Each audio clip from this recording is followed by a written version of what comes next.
আসসালামু আলাইকুম প্রিয় ভিউয়ার্স। আমরা ঘুরতে আসছি কালীগঙ্গা নদীর পার।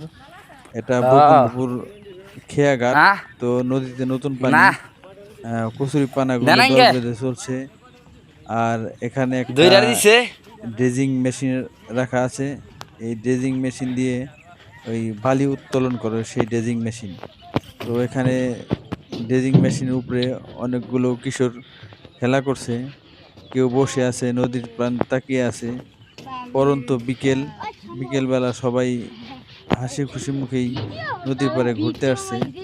তো একটা ছেলে আমাদের বলল ভিতরে নাকি অনেক কিছুই আছে। তো আমরা এই যে দেখতেছেন, আমরা দেখতে আসলাম। এটার ভিতরে এমনি অন্য কিছু নাই, ওই ড্রেজিং মেশিনের ইঞ্জিন। তো এটা হলো ইঞ্জিন রুম। তো আমি আসলাম দেখতে।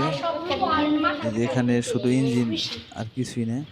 আর এই রুমটার ভিতরে এই ড্রেজিং যে শ্রমিক, যারা ড্রেজিং এ কাজ করে, তাদের খানা দানার ব্যবস্থা এখান থেকে রান্না বাড়া করে। তো